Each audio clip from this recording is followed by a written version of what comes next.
Hi everyone, my name is भूमिका चौहान। स्वागत है आप सभी का इंग्लिश क्लास में। आज की क्लास के अंदर बच्चों मैं आपको दो टॉपिक्स करवाऊंगी। पहला है लेटर राइटिंग का, दूसरा फॉर्मेट है आप लोगों का समरी राइटिंग का। दोनों टॉपिक ना काफी इंपॉर्टेंट है ना। बच्चों को बहुत दिक्कत भी होती है, 5 नंबर का सवाल आता है सीधा का सीधा, तो बच्चे सोचते हैं मैम हमें नहीं पता कि फॉर्मेट क्या होता है या लेटर में लिखना क्या होता है, हमको नहीं पता कि मैम फॉर्मल लेटर लिखें या इनफॉर्मल लेटर लिखें, मैम समरी राइटिंग में कितनी लाइंस हमको लिखनी होती है और कैसे हम समराइज करें, क्या हम कॉपी पेस्ट कर सकते हैं क्या। ऐसे बहुत सारे सवाल बच्चों के दिमाग में आते हैं। आज आपके सारे कंफ्यूजन दूर होंगे। मेरी बात को बहुत ज्यादा ध्यान से सुनिएगा, एक एक चीज के बारे में हम बात करेंगे। एक्चुअली क्या होता है ना, लेटर राइटिंग जो होता है बेटा, जब भी आप बात करेंगे ना लेटर राइटिंग की, ठीक है, तो इसके अंदर आपको दो देखने के लिए मिलेंगे। एक आपको देखने के लिए मिलेगा फॉर्मल और एक आपको देखने के लिए मिलेगा इनफॉर्मल, है ना। अब ये जो दो लेटर आपको लिखने के लिए आते हैं, इनमें से कोई एक आपको लिखना होता है। बिल्कुल सही बात है, बट बच्चों का ना बहुत सारे सवाल आते हैं। पहला, मैम आप तो मैम कुछ फॉर्मेट बता रहे हो, फिर दूसरा बच्चा बोलता है मैम हमारी मैम ने तो ये फॉर्मेट बताया, फिर तीसरा बच्चा बोलता है मैम नहीं नहीं हमारी ने तो कुछ अलग बताया है, फिर चौथा बच्चा बोलता है नहीं मैम हमारे स्कूल में कोई और फॉर्मेट है, फिर पांचवा बच्चा बोलता है मैम उस बुक में तो ये वाला फॉर्मेट है। ये कंफ्यूजन होता है, ठीक है। तो इसके लिए आप लोगों को डिसाइड करना है कि आप कौन सा फॉर्मेट फॉलो करना चाहते हैं। अब कोई भी गलत फॉर्मेट तो हम फॉलो नहीं कर सकते मैम, हमें कैसे पता चलेगा कौन सा सही फॉर्मेट है। मैं आज आपको दो फॉर्मेट बताऊंगी, ठीक है।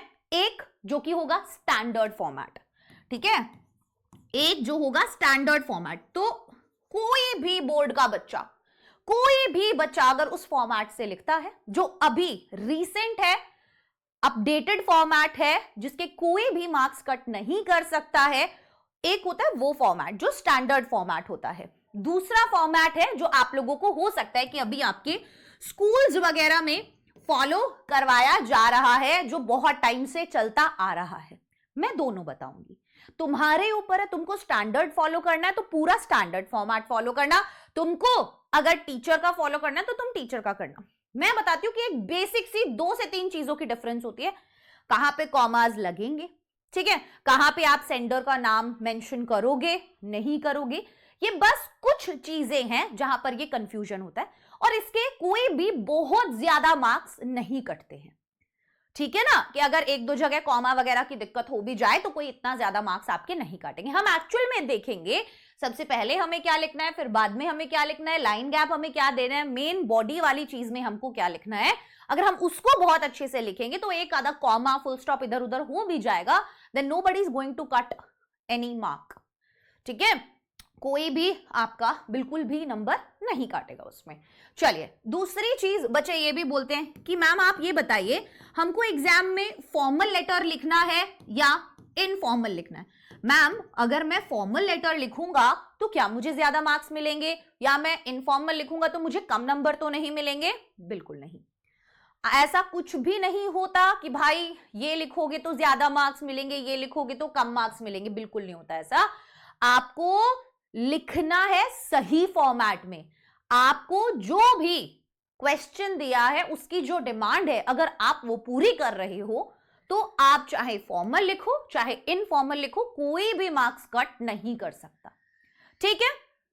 अब तीसरा एक सवाल आता है कि मैम क्या हमें सिंगल पेज में लिखना है, लाइक क्या हमारा पूरा का पूरा लेटर एक ही पेज में आ जाना चाहिए? ऐसा पॉसिबल नहीं है, सबकी हैंडराइटिंग पे भी डिपेंड करता है। इनफॉर्मल लेटर एक पेज पे आ सकता है लेकिन फॉर्मल लेटर एक पेज पे नहीं आ सकता। क्यों?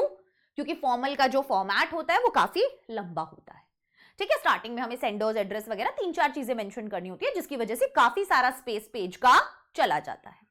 मैं क्यों ये छोटी छोटी डिटेल्स बता रही हूं? क्योंकि हमें बनना है टॉपर, है ना। हम एवरेज वाले काम नहीं करेंगे, हम करेंगे एक एक बारीक से बारीक चीज पर ध्यान देंगे कि किसी को कोई मौका ही ना मिले हमारे एक भी नंबर को काटने का, ठीक है बेटा। अब देखो, सिंगल पेज में लिखना बिल्कुल भी जरूरी नहीं है। क्या मैम ग्रामर और स्पेलिंग के मार्क्स हमारे कट होंगे? हाँ जी, बिल्कुल होते हैं। ग्रामर और स्पेलिंग के नंबर कट होते हैं, बट बहुत ज्यादा नहीं। ज्यादा से ज्यादा आधे से 1 नंबर टीचर आपके काट सकते हैं, उससे ज्यादा आपके मार्क्स उसके नहीं कट सकते। बट होता क्या है, जब हम बहुत ज्यादा ग्रामर या बहुत ज्यादा स्पेलिंग मिस्टेक करते हैं, so as an English educator, as an English teacher आप इरिटेट हो जाते हो, आपको वो चीज पसंद ही नहीं आएगी, फिर आपने चाहे उसमें सब कुछ ही क्यों ना लिखा हो, तो आपका जो पूरा इंप्रेशन है वो ही खराब हो जाएगा, पूरे में red red red red red red हो जाएगा, तो थोड़ी सी दिक्कत हो जाती है। इसीलिए सही ग्रामर और सही स्पेलिंग लिखना ओवरऑल लेटर राइटिंग के लिए बहुत ज्यादा इंपॉर्टेंट है। ठीक है, कितने वर्ड्स में लिखना है आपको एग्जाम में ना, कोई भी ऐसा, कोई मान लो न्यूज हेडलाइन दे देंगे, ठीक है, या मेरी राइटिंग समझ में ना आए कोई बात नहीं, आगे सब कुछ मैंने वैसे लिखा हुआ है उसमें समझ में आ जाएगी। आपको कोई भी न्यूज हेडलाइन दे दी होगी, ठीक है, या आपको कोई एडवर्टाइजमेंट का पोस्टर होगा, है ना, वो दे देंगे और बोलेंगे कि भाई एक फॉर्मल और एक इनफॉर्मल तुम चुन लो तुम्हें क्या लिखना है। ठीक है, फॉर्मल में वो बोल देंगे कि भाई देखो या तो एडिटर को लिख दो, या किसी एजुकेशनिस्ट को लिख दो, या प्रिंसिपल को लिख दो, या मैनेजर को लिख दो, या प्रेसिडेंट को लिख दो, चीफ को लिख दो, ये सारे फॉर्मल में आ गए। इनफॉर्मल में क्या आ जाता है, चाचा को लिख दो, ताया को लिख दो, मम्मी पापा को लिख दो, भाई बहन को लिख दो। ठीक है, बच्चे प्रेफर करते हैं इनफॉर्मल लिखना, मुझे लगता है बच्चों को लिखना भी इनफॉर्मल चाहिए, पर आने हमें दोनों चाहिए। इनफॉर्मल क्यों लिखना चाहिए, क्योंकि बच्चों को एक तो फॉर्मेट इजी लगता है, दूसरा बहुत ज्यादा फॉर्मल लैंग्वेज नहीं लिखना पड़ता, तीसरा अपने थॉट्स डाल सकते हो। आपको लगता है कि आप किसी से बात कर रहे हो, अपने दोस्त से बात कर रहे हो, तो आप क्या करोगे, है ना, तो मैं दोनों चीजों के बारे में बात करूंगी, और उसके बाद हम समरी राइटिंग भी देखेंगे कि क्या हम समरी राइटिंग में कॉपी पेस्ट कर सकते हैं, हमको क्या क्या जो इंफॉर्मेशन है वो निकाल देनी होती है जब भी हम एक बड़े पैसेज को समराइज कर रहे होते हैं। ठीक है, तो हर एक चीज पर बात करेंगे। आइए आज के क्लास को स्टार्ट करते हैं इन्हीं सब पॉइंट्स के ऊपर।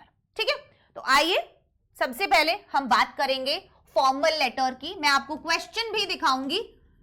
ठीक है, ठीक है, फॉर्मल लेटर आप कैसे लिखेंगे मैं आपको क्वेश्चन भी दिखाऊंगी, आप ही के एग्जाम में जो क्वेश्चन आते हैं। लेट मी शो यू, ये देखो, इस टाइप का क्वेश्चन हो सकता है आपको आए, ठीक है, हर टाइप का क्वेश्चन, इस टाइप का क्वेश्चन हो सकता है आपको आए, इस टाइप का क्वेश्चन हो सकता है आपको आए, ये सब आपके प्रीवियस ईयर पेपर्स के क्वेश्चंस हैं। ठीक है, उसके बाद इस टाइप का क्वेश्चन हो सकता है आपको आए, ये भी प्रीवियस ईयर पेपर का सवाल है, इस टाइप का क्वेश्चन हो सकता है आपको आए, इस टाइप का क्वेश्चन हो सकता है आपको आए। ठीक है, तो किसी भी तरीके का सवाल जो है वो आप लोगों को देखने के लिए मिल सकता है।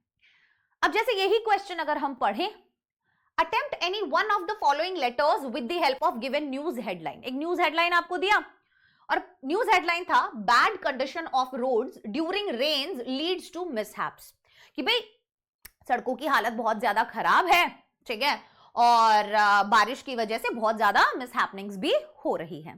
ठीक है, 2 लेटर लिखने के लिए बोला, write to your friend about the condition of roads and the care to be taken, अपने दोस्त को बताओ कि भाई रोड की कंडीशन बहुत ज्यादा खराब है और क्या क्या करना चाहिए। दूसरा, write a letter to the newspaper editor, newspaper editor को आप लिखो highlighting the condition of the roads in your area and suggest suitable measures, और आपको ही सजेस्ट करना है सूटेबल मेजर्स। ठीक है, ये सवाल समझ में आया किस तरीके का सवाल है। चलो, अब मैं यहीं पे आपको फॉर्मेट बताना शुरू करूंगी इसी का। ठीक है, सबसे पहले आप लोगों को सब कुछ लेफ्ट हैंड साइड में रखना होता है, सब कुछ लेफ्ट हैंड साइड में रहता है। मान लीजिए यहां पे आपकी वो एक लाइन है, ठीक है, मैं यहां पर लगा देती हूँ लाइन, ये लो, इससे आपको एक आइडिया लग जाएगा। ठीक है, तो ये आपके पेज की मान लीजिए क्या है, लाइन है। आइए लिखना शुरू करते हैं। सबसे पहले आता है बेटा सेंडर्स एड्रेस। क्या आता है, थोड़ा सा पेन अपन मोटा कर देना बस। सबसे पहले आता है बेटा सेंडर्स एड्रेस। अब पहली चीज, कोई भी बच्चा सेंडर्स एड्रेस में नाम मेंशन नहीं करेगा। जो भी बोला हुआ है कि imagine you are Raja Rani, imagine you are Harshit Harshita, whatever, अपना नाम यहां पर मेंशन नहीं करना है। यहां पर केवल एड्रेस आएगा। ठीक है, अब एड्रेस के बारे में मान लो ये आपकी पूरी पेज है, मैं यहां पर कुछ टिप्स डाल देती हूं साइड में ताकि आपको पता रहे। ठीक है, क्या पहली चीज जो है कि आपका जो एड्रेस है ये 2 to 3 लाइंस के अंदर आ जाना चाहिए, इससे ज्यादा नहीं। ठीक है, पॉइंट नंबर 2, नेम मेंशन नहीं करेंगे। नेम जो है वो आप बिल्कुल भी नहीं लिखेंगे। ठीक है,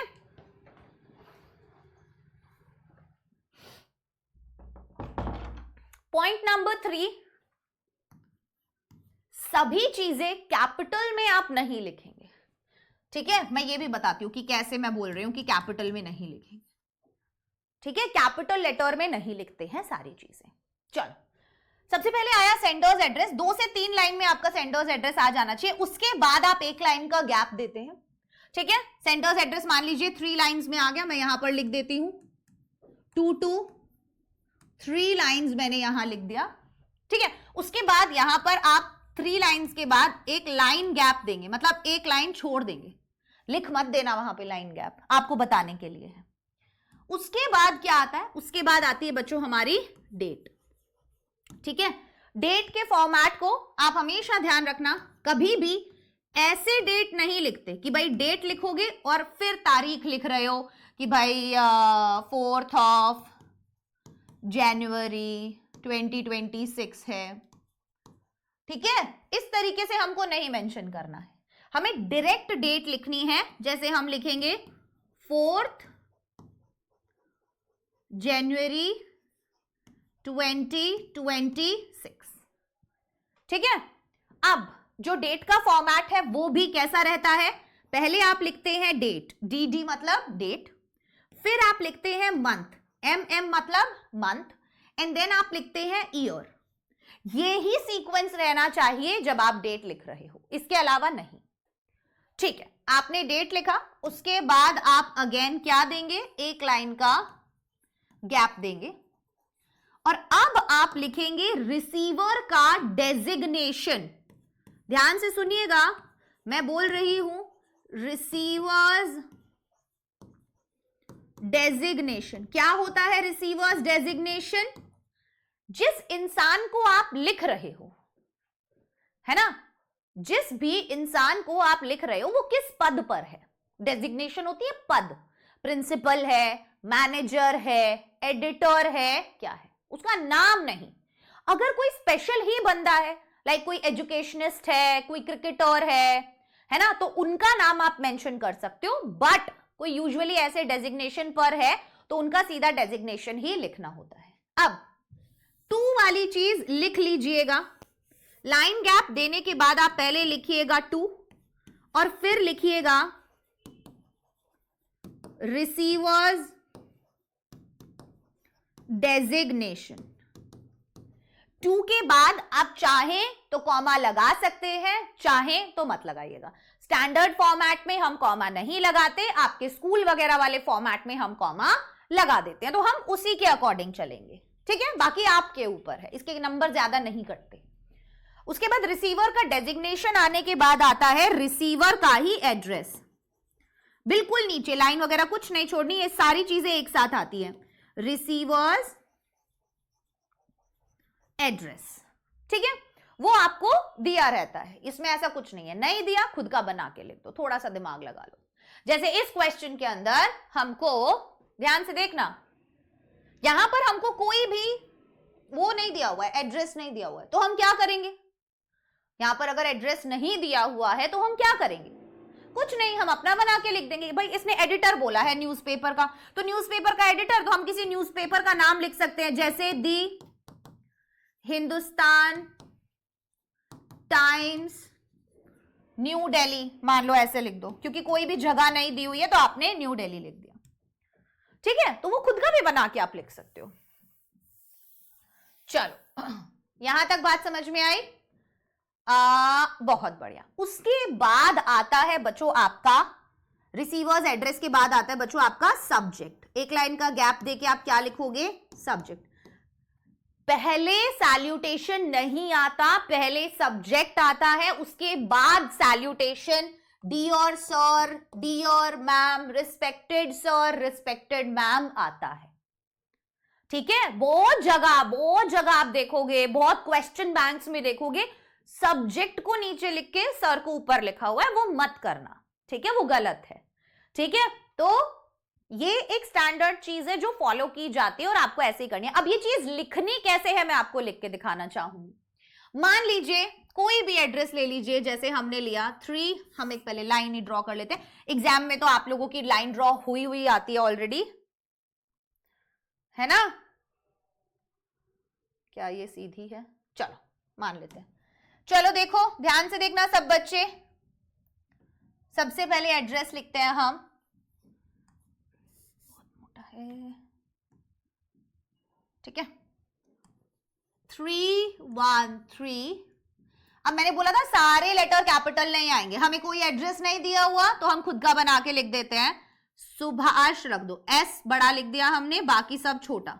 जो हर एक वर्ड का फर्स्ट लेटर होगा वो कैपिटल होगा बस। जैसे सुभाष का एस कैपिटल, नगर का एन कैपिटल, सुभाष नगर। फिर मैंने लिखा न्यू दिल्ली।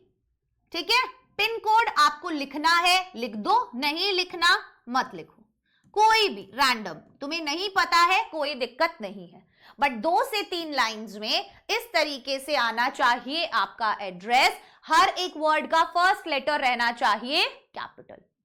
क्लियर? अब हम एक लाइन का गैप देंगे और अब हम लिखेंगे डेट। मान लीजिए डेट है 4 जनवरी 2026।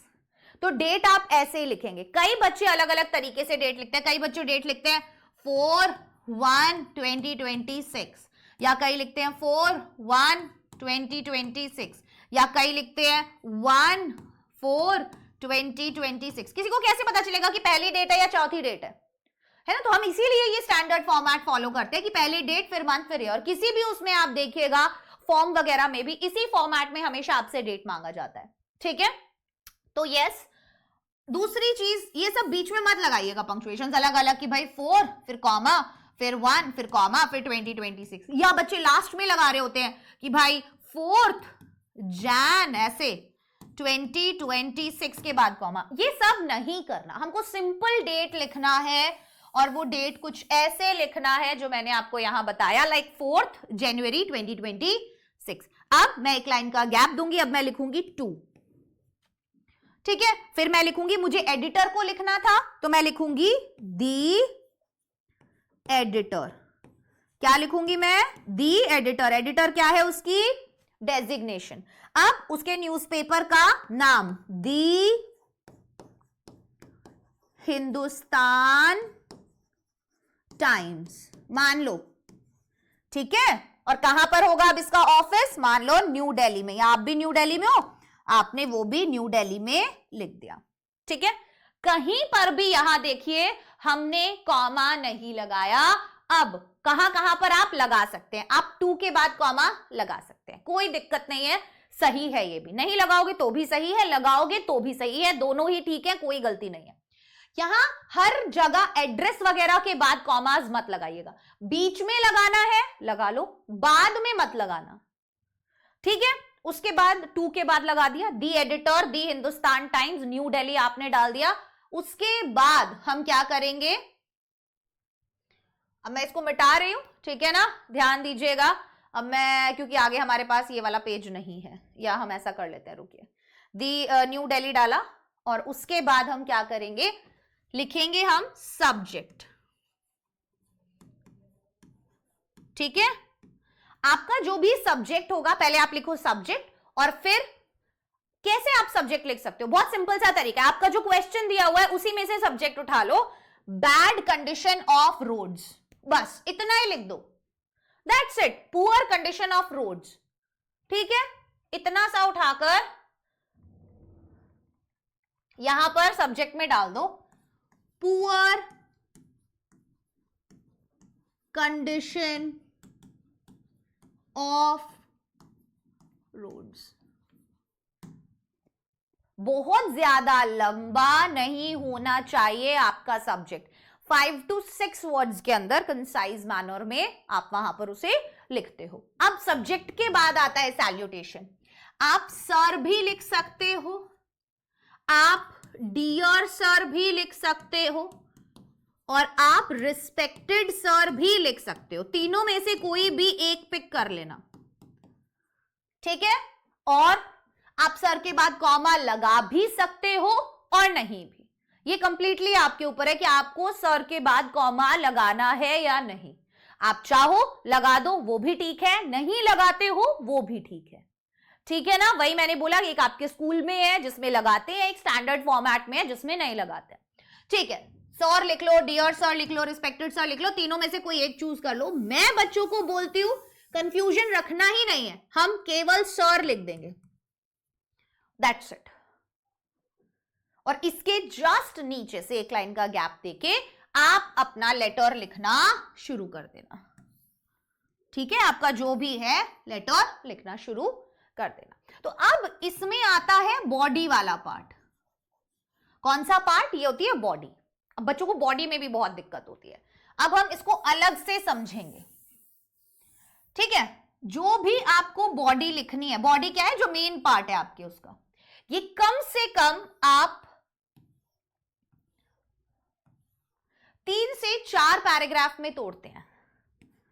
पैराग्राफ 1, पैराग्राफ 2, पैराग्राफ 3, कम से कम 3 तो रखने ही है, पैराग्राफ 4। क्या होता है इन 4 पैराग्राफ्स में? उसके बाद अभी बात करेंगे। उसके बाद नीचे आपको क्या लिखना है? योर्स फेथफुली या योर्स सिंसियरली लिख लो,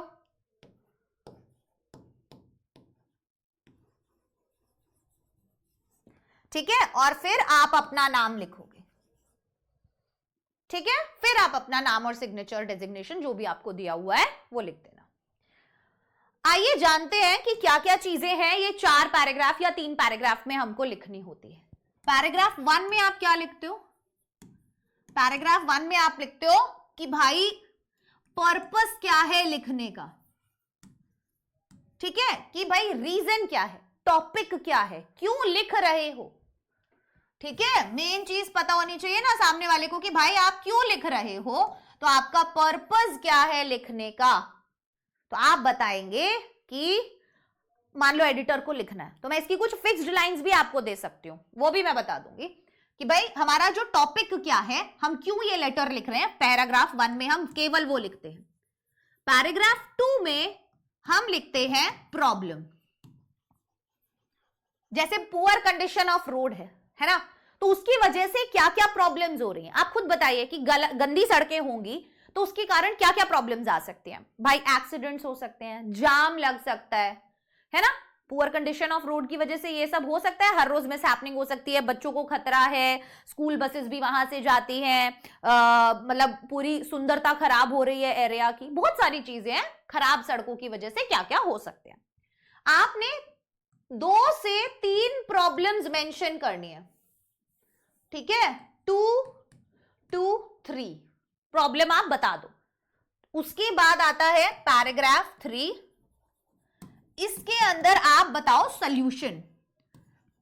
आप बोलो कि यार हम बहुत बार कंप्लेन कर चुके हैं लेकिन कोई भी जगह जवाब जो है नहीं आ रहा है म्युनिसिपैलिटी की तरफ से, नगर निगम, जिसको भी लिखने को बोला उसकी तरफ से, तो भाई सड़कें जल्दी से जल्दी ठीक करवाई जाए, यही तो सॉल्यूशन हो सकता है ना। भाई जो लोग आंख मीच के बैठे हैं, जो इस चीज पर ध्यान नहीं दे रहे हैं, प्लीज वो जल्दी से ध्यान दें और जल्दी से जल्दी ये सड़कें ठीक करवाएं ताकि ऐसी चीजें बाद में ना हो। सॉल्यूशन एंड कंक्लूजन एक साथ आ सकता है, ठीक है। उसके बाद आ जाएगा thank you, yours sincerely, name, designation जो भी आपका, या एड्रेस जो भी आप, एड्रेस नहीं, नेम और सिग्नेचर, दैट्स इट। ये 3 पैराग्राफ होते हैं। अब ये हर टॉपिक में मिल जाएंगे आपको। कोई भी 3 एक्टिविटीज हो रही है, मान लो किसी एक योगा वगैरह की चीज पे है, तो योगा के फायदे बताने हैं तो 3 फायदे बता दो, है ना, कि पर्पस क्या है, फिर बता दो कि भाई योगा से क्या क्या फायदे होते हैं, और कंक्लूजन में डाल दो कि हमें हमेशा योगा करना चाहिए, हम यहाँ पर ये ज्वाइन कर सकते हैं, ऐसे वैसे जो भी तुम्हें क्वेश्चन दिया हुआ है उसके अकॉर्डिंग। अभी हम कुछ क्वेश्चंस देखेंगे, उनसे हमें और क्लैरिटी मिल जाएगी। ठीक है, तो ये है हमारा बेसिकली फॉर्मल लेटर का फॉर्मेट। अब कुछ क्वेश्चंस की तरफ हम आगे बढ़ते हैं और उससे हमें थोड़ा सा और क्लियर होगा। जैसे ये वाला क्वेश्चन है, सब बच्चे देखेंगे, stay healthy, stay fit, yoga for all, reasonable fees. ये एक पोस्टर दिख रहा है आपको। अब यहां पर जो पॉइंट्स दिए हैं ये मेंशन करने बहुत जरूरी है, 100% आपको ये मेंशन करने ही करने। नहीं दिए हुए तब तो आप लिख लो अपनी तरफ से, बट अगर दिए हुए हैं तो आपको मेंशन करने जरूरी है।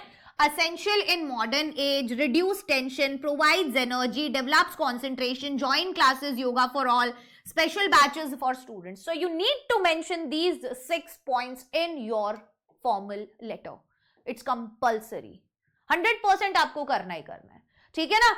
So Health Society, Apple Street, Pune, pin code, आपको एड्रेस भी दिया हुआ है।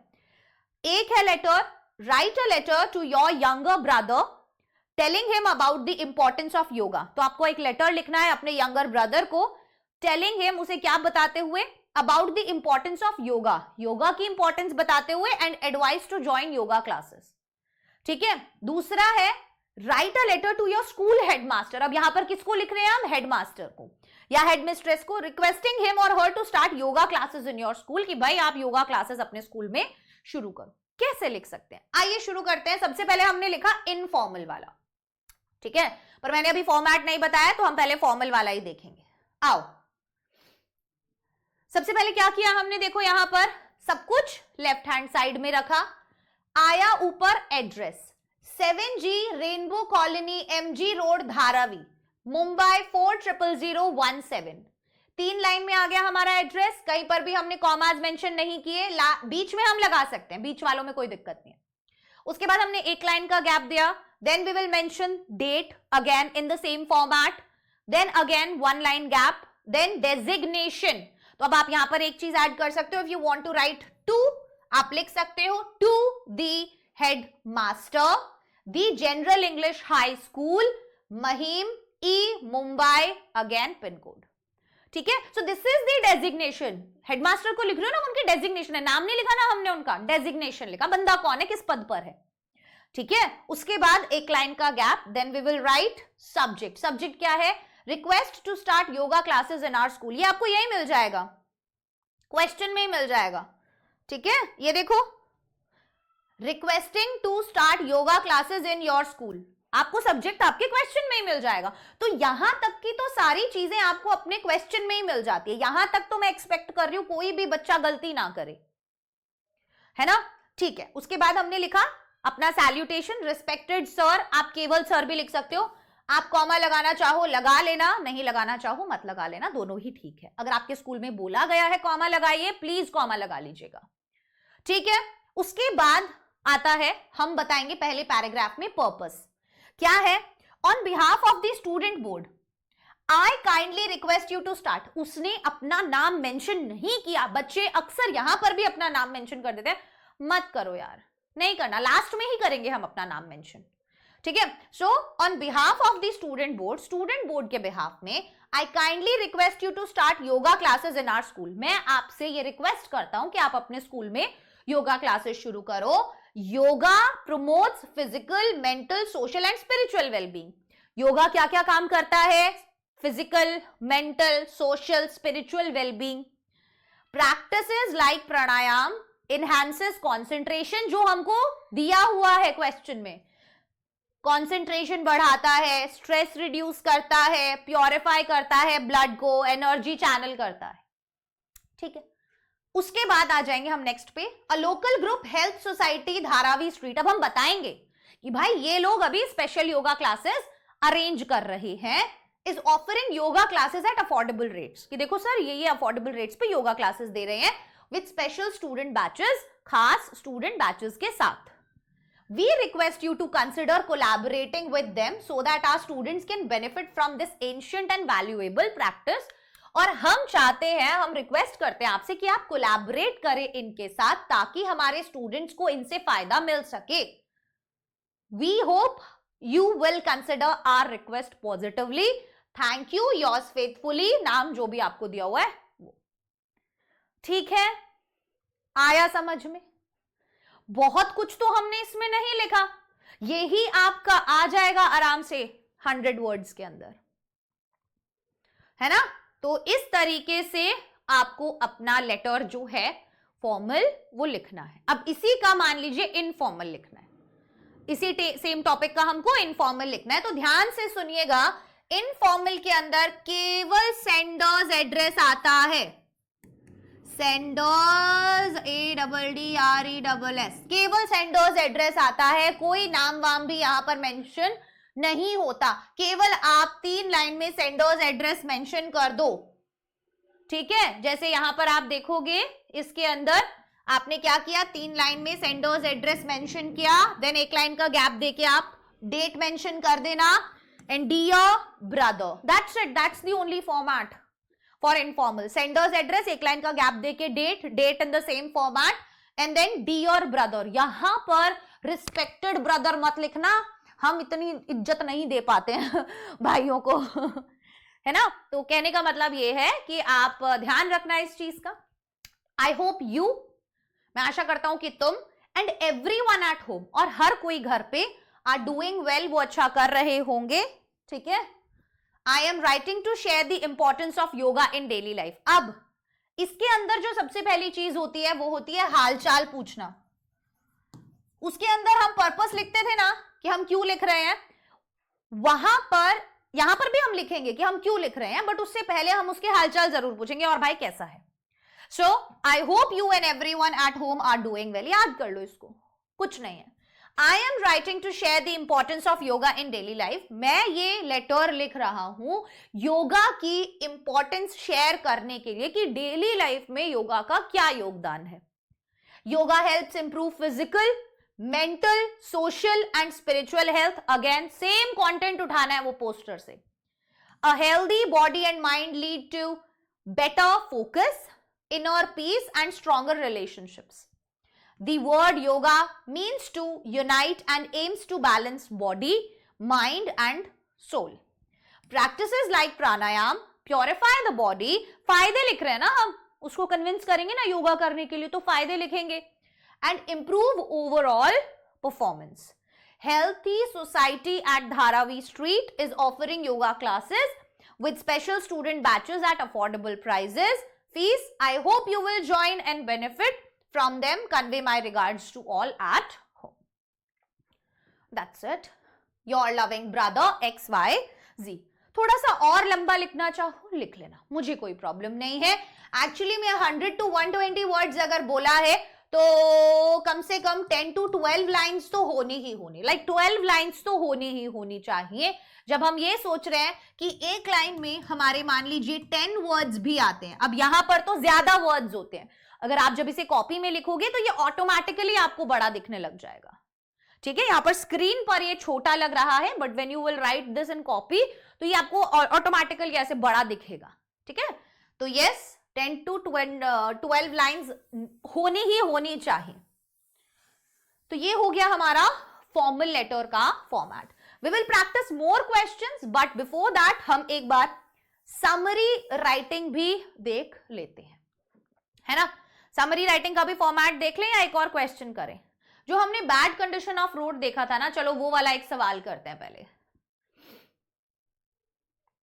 या ये देखो, write a letter to the editor the City Times. आपको सिटी टाइम्स के एडिटर को एक लेटर लिखना है, तो उसके अखबार का नाम है the City times. Complaining about the frequent failure of electricity. क्या कंप्लेन करते हुए? फ्रीक्वेंट फेलियर जो हो रहा है इलेक्ट्रिसिटी का, उसका कंप्लेन करते हुए आपकी सिटी में. सजेस्ट मेजर्स फॉर इंप्रूवमेंट, और अब आपको मेजर्स भी देने कि भाई कैसे कैसे इंप्रूव हो सकता है. आइए देखते हैं. सबसे पहले again 7G rainbow colony MG road जो दिया हुआ है, ठीक है, नहीं दिया हुआ है you can write XYZ colony MG road blah blah blah, खुद का बना के लिख दो. कुछ भी खुद का पर्सनल एड्रेस मत लिखाना बस. ठीक है, 22 जुलाई 2025. दी एडिटर, ठीक है, टू ऐड कर लीजिएगा यहां पर हर जगह. To the editor, the City Times, station road blah blah blah. एक लाइन का गैप, सब्जेक्ट, सब्जेक्ट क्या है, complaint regarding frequent power failures, लिख दिया, छोटा ही होना चाहिए। उसके बाद सर, सैल्यूटेशन। अब लिखना शुरू करेंगे। एडिटर वाले के लिए ये फिक्स्ड लाइन है स्टार्टिंग की, इसको याद करके चले जाना।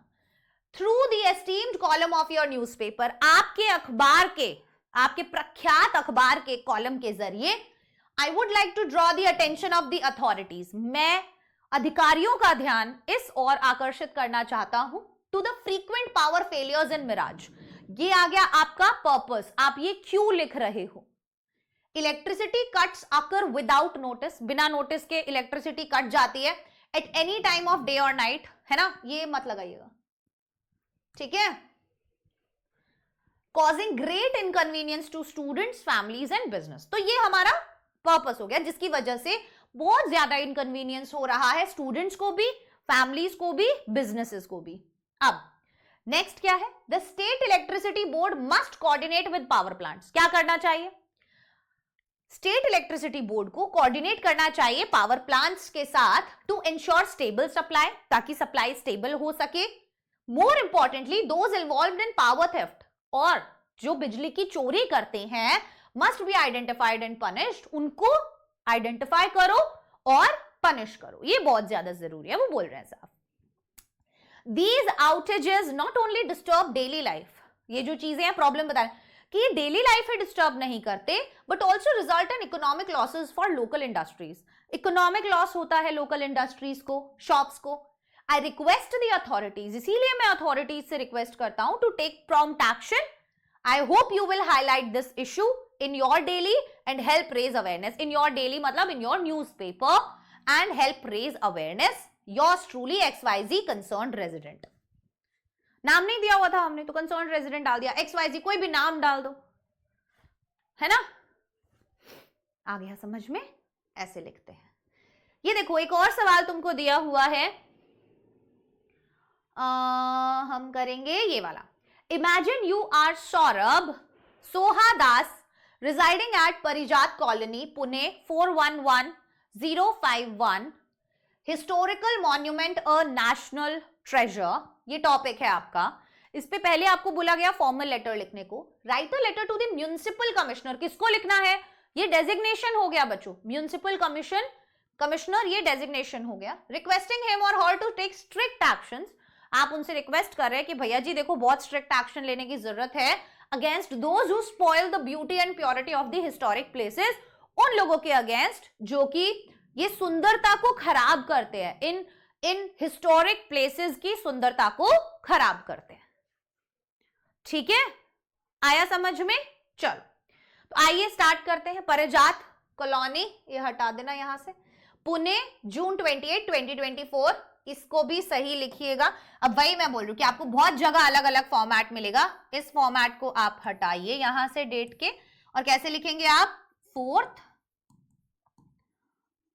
जनवरी 2026, प्रीवियस ईयर पेपर का सवाल था ना, वहीं का सोल्यूशन लिखा हुआ है।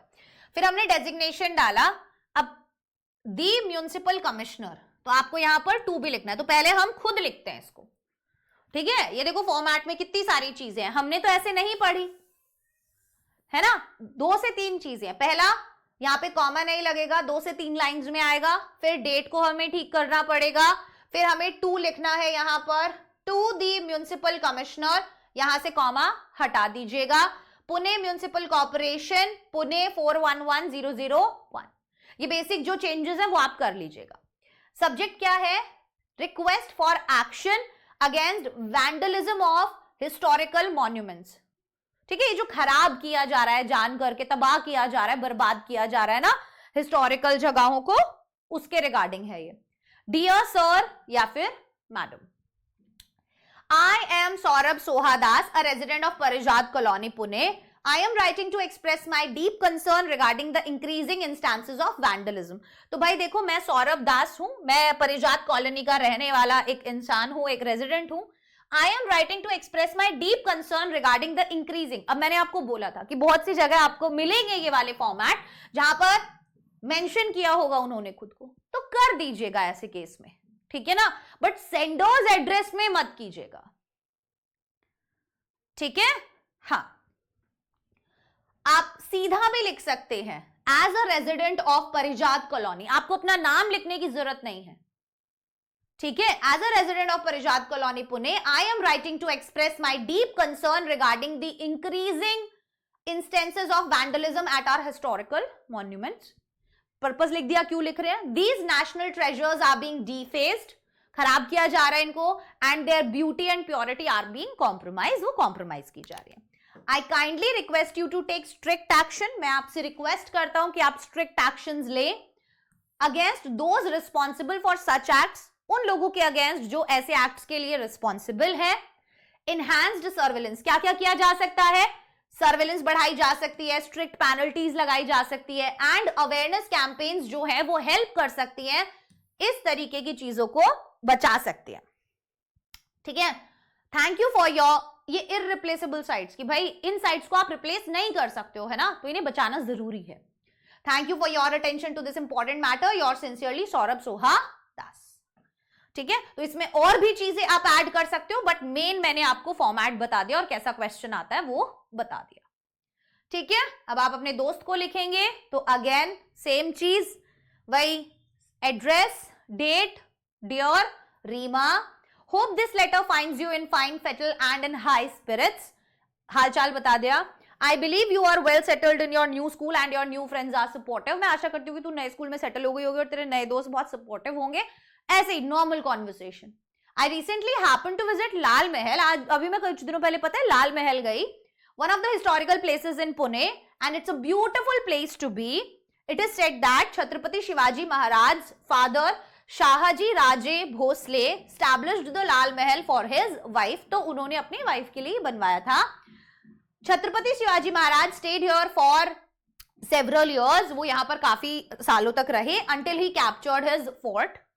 However, my enjoyment took a downturn. पर पता है क्या हुआ, मेरी सारी जो खुशी है वो खराब हो गई। When I saw that the site was poorly maintained, जब मैंने देखा कि वो साइट बहुत ही गंदे तरीके से मतलब मेंटेन नहीं है, उसमें कुछ भी, है ना। The monument is in ruins and the place is unclean, बिल्कुल साफ सफाई नहीं है। The safety of the monument is put at stake as there is no security personnel, कोई security guard नहीं है वहां पर, which led to vandalizing the historically relevant architecture, जिसकी वजह से लोग खराब करके जा रहे हैं चीजों को। I have fulfilled my duty by writing a formal letter to the municipal commissioner.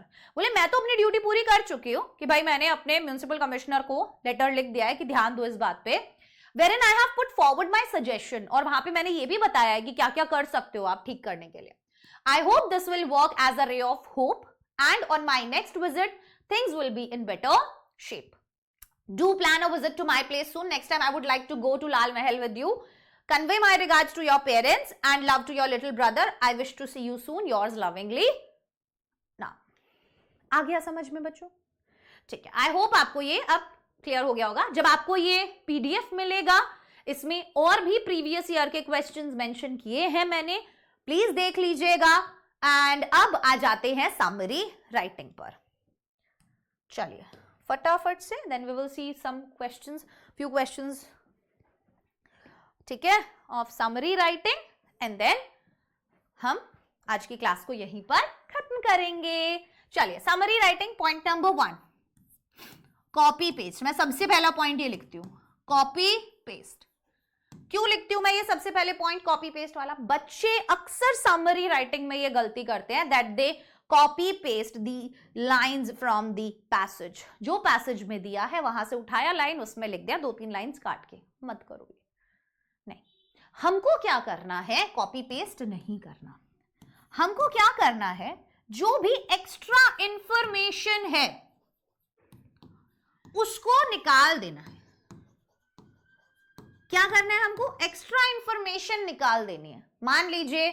मान लीजिए फॉर एग्जाम्पल ऐसा बोला गया कि रंगोली को इन 4-5 नामों से अलग अलग जगह जाना जाता है, तो आप अपनी समरी में वो पांचों के पांचों नाम मेंशन नहीं करोगे, आप केवल एक नाम मेंशन करोगे और बोलोगे रंगोली को बहुत सारे नामों से जाना जाता है, जिनमें से एक है फलाना फलाना, जो भी। पूरा इंफॉर्मेशन चाहिए, पैसेज पढ़ो, है ना भाई। जैसे मान लीजिए एपीजे अब्दुल कलाम जी हैं, उनको बहुत सारे अवार्ड्स मिले, है ना? तो आप सारे अवार्ड्स मेंशन मत करो, जो उसमें से बेस्ट है कि उनको बहुत सारे अवार्ड से नवाजा गया, जिसमें से सबसे बड़ा अवार्ड था पद्म भूषण या पद्मश्री, व्हाटएवर। आया समझ में? Remove extra details, extra information, तभी आपका समरी राइटिंग सक्सेसफुल होगा। हम कितने बड़े बड़े चैप्टर्स का समरी इतना सा कर देते हैं।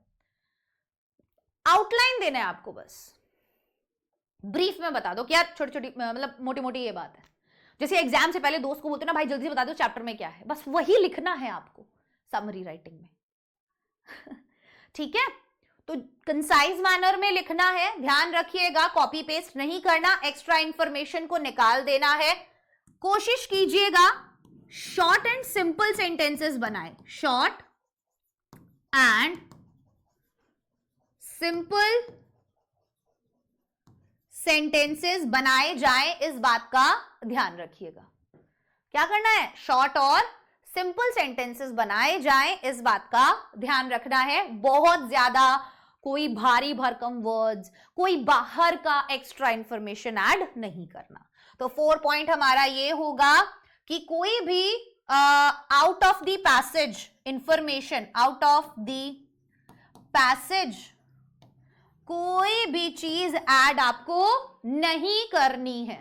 जो पैसेज में दिया है वही छोटे करके लिखना है। ठीक है ना? ये गड़बड़ बच्चे अक्सर कर देते हैं, ये गलतियां हो जाती हैं बच्चों से। ठीक है, तो कोशिश करना कि ये वाली गलती अब आगे ना हो। आइए स्टार्ट करते हैं, क्वेश्चन के जरिए हम देखेंगे कि कैसे हम कर सकते हैं। ये देखो यहां पर दिया हुआ है आपके 2025 का ही पैसेज है। अच्छा, चाहे फर्स्ट लैंग्वेज हो चाहे थर्ड लैंग्वेज हो, ये फॉर्मेट सेम ही रहते हैं।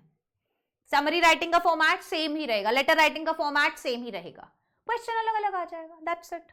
ठीक है, the term rangoli is derived from rang plus अव्वल।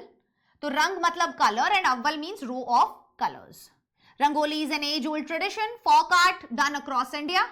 The term Rangoli refers to designs made with colored powders on the ground in front of the house. तो भाई टर्म रंगोली जो है वो करती है डिजाइन जो कि कलर्ड पाउडर से बनाए जाते हैं ग्राउंड पे in front of the house, घर के सामने। In some parts of the country the designs are done on walls. Country के कुछ पार्ट्स में जो डिजाइन्स है वो वॉल्स पे बनाए जाते हैं एंड इवन ऑन सीलिंग्स, और सीलिंग्स पे भी बनाए जाते हैं।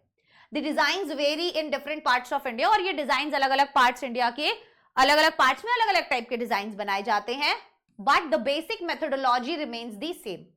लेकिन मेथोडोलॉजी सेम ही रहती है।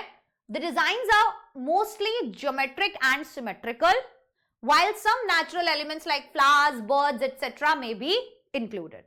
The rural and urban women of India have kept this art alive. अब जो गांव की शहरों की महिलाएं हैं उन्होंने भाई इस आर्ट को जिंदा रखा है by passing the expertise down through the generation.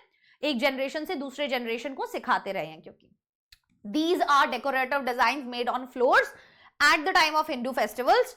Traditionally, such floor decorations were done only on auspicious occasions or festivals. पहले जो कोई भी फेस्टिवल वगैरह होता था तब बनाए जाते थे, but today they are done on any occasions like wedding, birthday parties, opening ceremonies, etc. Different Indian states have different ways of rangoli painting. अलग अलग इंडियन स्टेट्स के अलग अलग वेज होते हैं रंगोली पेंटिंग के, and also have different names in their regional और local languages, और अलग अलग नाम भी होते हैं उनके रीजनल और लोकल लैंग्वेज में।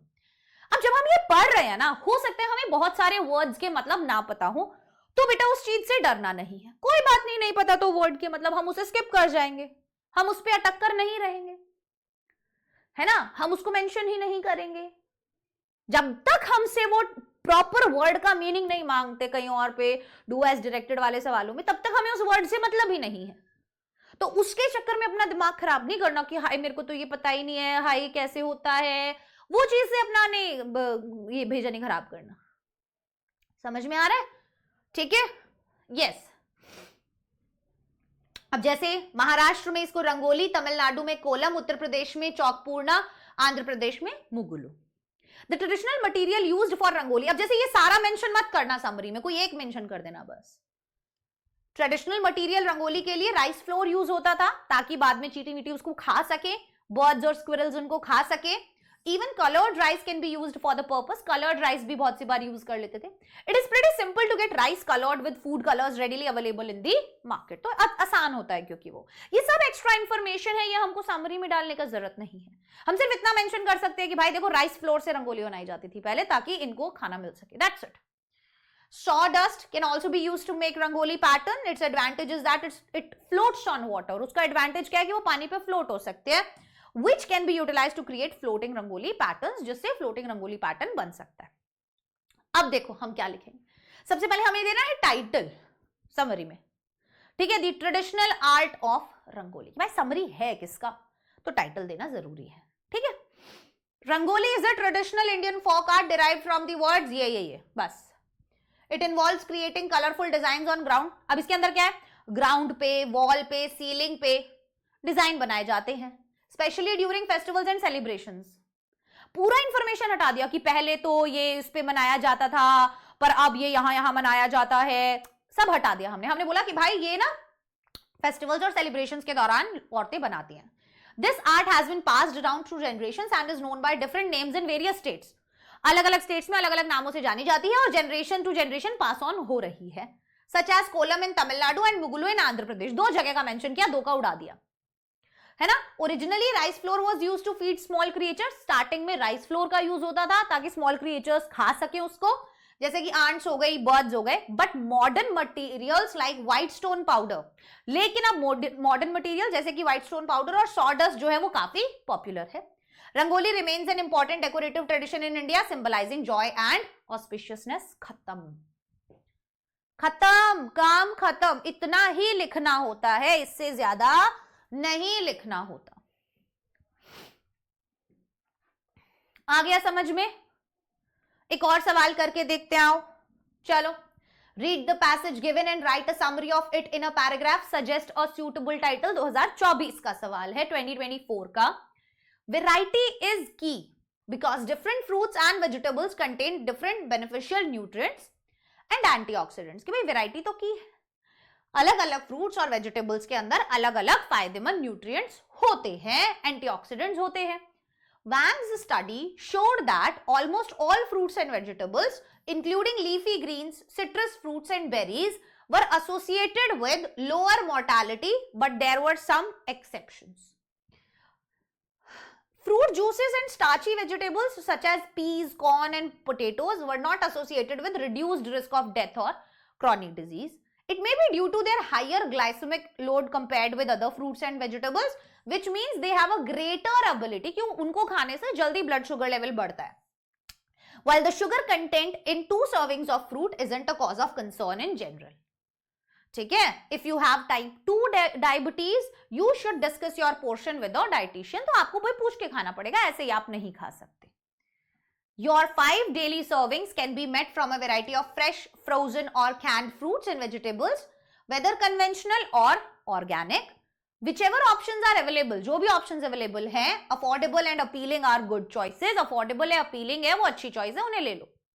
Studies show that freezing and canning preserves nutrients. Which often, अगर हम फ्रीज कर देते हैं ना तुरंत से, तो वो न्यूट्रिएंट्स प्रिजर्व रहते हैं फिर.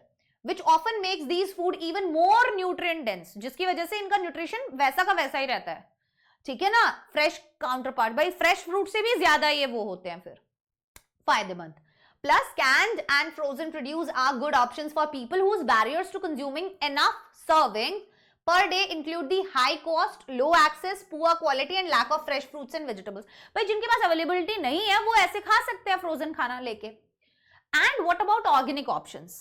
They are fine if you can access and afford them. बढ़िया है अगर आप अफोर्ड कर सकते हो क्योंकि बहुत महंगा आता है.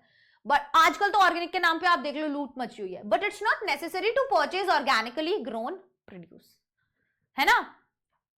अब ये रहा आपका पैसेज. क्या किया हमने, छोटा कर दिया उसको. The importance of variety in fruit and vegetable consumption, कि भाई कितनी वेराइटी जरूरी है फ्रूट और वेजिटेबल के कंजम्पशन में. आइए पढ़िए. अब इसको आप एक बार खुद पढ़िए. I am giving you 1 minute to read it. ठीक है, 1 minute का समय दे रही हूं आप सबको, पढ़िए इसको.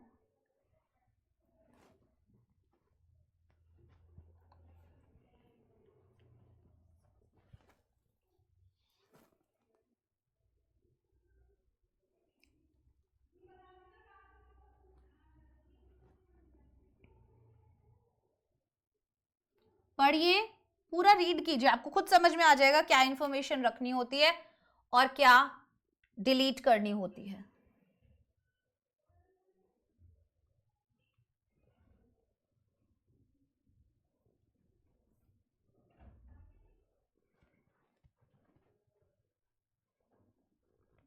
आ रहा है समझ में?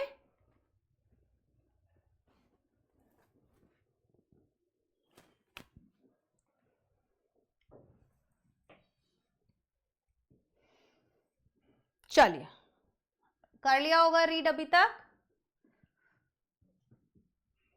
सो a balance diet with various fruits and vegetables is essential. भाई एक बैलेंस डाइट जो है, अलग अलग फ्रूट्स और वेजिटेबल्स खाने बहुत जरूरी है, as they provide different nutrients and oxidants, क्योंकि वो अलग अलग न्यूट्रिएंट्स और अलग अलग ऑक्सीडेंट्स हमें देते हैं। Studies indicate that most fruits and vegetables, especially leafy green, citrus fruit, berries, contribute to the lower mortality rate. ये मेंशन कर दिया। However, fruit juices and starchy vegetables जैसे कि ये do not offer same health benefits। भाई वो same health benefits नहीं देते हैं due to their higher glycemic load which can raise blood sugar level, जो blood sugar level बढ़ा सकता है। While moderate fruit consumption is generally safe, individuals with type 2 diabetes should monitor their intake। भाई उनको देख के खाना चाहिए। Daily servings of fruit and vegetables can be obtained from fresh भी आप खा सकते हो, frozen भी खा सकते हो, canned sources भी खा सकते हो, ऑर्गेनिक हो, कन्वेंशनल हो, as long as they are accessible. भाई आपको होना चाहिए ना, ऐसा नहीं है कि एक्सेसिबल ही नहीं है, कहां से लेके खाओगे, बहुत प्रॉब्लम हो रहा है। अफोर्डेबल है तो खा लो। Research shows that frozen and can produce often retain more nutrients. Research से पता चलता है कि फ्रोजन खाने में ज्यादा न्यूट्रिएंट्स होते हैं, ठीक है, फ्रेश के कंपैरिजन में, ठीक है। तो ये चॉइस हो सकती है for those facing high cost, low availability और पुअर क्वालिटी फ्रेश ऑप्शंस, जिसके पास नहीं है वो ये खा सकते हैं। Organic produce is beneficial but unnecessary. तो ऑर्गेनिक प्रोड्यूस जो है वो फायदेमंद होती है बट अननेसेसरी होती है। Conventional fruits and vegetables are equally nutritious. और कन्वेंशनल फ्रूट्स और वेजिटेबल्स बराबर लेवल के क्या होते हैं, न्यूट्रिशियस होते हैं। Thus, a well-balanced diet that incorporate variety of accessible options is key to maintaining good health। खत्म। सारा एक्स्ट्रा पार्ट निकाल दो, सारा एक्स्ट्रा इंफॉर्मेशन जो है, सारी चीजें निकाल दी और हमने वो लिख दिया, ठीक है। अब ये 2023 का पैसेज है। अब वही मैं बोल रही हूं, कुछ बातें हैं हम वापस से रिकॉल कर लेते हैं एंड देन हम अपने आज के इस सेशन को खत्म करेंगे। लेटर राइटिंग दोनों दिखाए मैंने आपको, फॉर्मल भी बताया, इनफॉर्मल भी बताया और मैंने आपको समरी राइटिंग भी बताया। देखो बच्चों, जब तक आप ऐसे पढ़ते रहोगे आपको लगेगा हाँ हाँ ठीक है मैम ने बताया, हमको सही लग रहा है, आ जाएगा, लिख लूंगा मैं। बट एग्जाम में जब हमें एक्चुअल में हाथ में पेन पकड़ के बोला जाता है ना लिखने के लिए, at that time we face the real struggle, है ना, क्योंकि तब हमसे नहीं लिखा जाता। क्यों? क्योंकि हमने पहले प्रैक्टिस नहीं किया, है ना। आप टीवी में देख रहे हो गाड़ी कैसे चलाना है, पहला गियर लगाना है, दूसरा गियर लगाना है, तीसरा लगाना, बढ़िया समझ में आ गया कि भाई ठीक है पहला गियर ऐसे लगेगा, ये ऐसे दबेगा, ये ऐसा होगा, मेरे को समझ में आ गया, मैम ने बता दिया ऐसे ऐसे गाड़ी चलाते हैं, बस। अच्छा, एग्जाम में क्या होता है, जब आपको रियल में गाड़ी में बिठाया गया तो झटका देके बंद हो गई गाड़ी, झटका देके बंद हो गई गाड़ी। क्यों हो रही है? क्योंकि पता नहीं है ना। अब हमें इंग्लिश सारी आती है पर बोल नहीं पाते। क्यों? क्योंकि जबान को आदत ही नहीं है, उसको प्रैक्टिस ही नहीं दिया है। नहीं, यही होता है, हाँ या ना। तो बेटा जब तक खुद से करोगे नहीं, जब तक खुद से लिखोगे नहीं, फॉर्मेट लिखो बार बार, 3 से 4 पैसेजेस को सॉल्व करके देखो, गलतियां फाइंड आउट करो, ग्रामर मिस्टेक्स हो रही है उनको ठीक करो, स्पेलिंग मिस्टेक्स हो रही है उनको ठीक करो। जब तक ये सब चीजें ठीक नहीं करोगे तब तक दिक्कत आती रहेगी, इतनी सी बात है।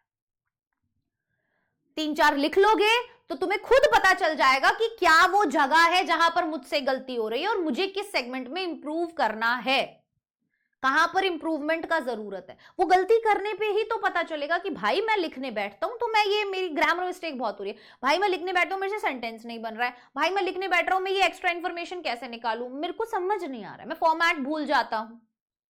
ये सब चीजें कब पता चलेंगी या कब ठीक होंगी? जब आप लिखोगे, गलती होगी, उसको ठीक करोगे, ठीक है। तो ये मेरी आप सबसे रिक्वेस्ट है, सभी प्यारे बच्चों से, कि आप जितना भी टॉपिक यहां करवाया गया वो वापस से रिवाइज जरूर करना, और जो भी क्वेश्चन बचा हुआ है, लाइक ये 2023 वाला अभी सवाल बचा हुआ है समरी का, ये लिखना घर जाके, खुद का देखना, फिर यहां जो आंसर दिया हुआ है उसको देखना और फिर देखना कि क्या कर पा रहे हो। अगेन देखो 2022 का भी पैसेज मैंने यहां पर लिखा हुआ है आप लोगों के लिए, तो उसके बाद आप उसको कैसे कर लो।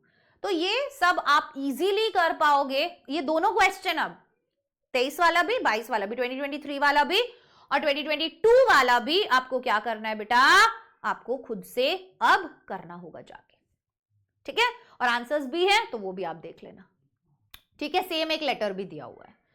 सो ये थी हमारी आज की class on letter writing and ये समरी राइटिंग। आशा करती हूँ मजा आया होगा। ऐसे ही और भी टॉपिक्स पर आप लोगों को क्लासेस मिलती रहेगी। बताइएगा क्लास कैसी लगी, क्या क्या समझ में आया, मजा आया या नहीं। Bye bye everyone, take care, all the best.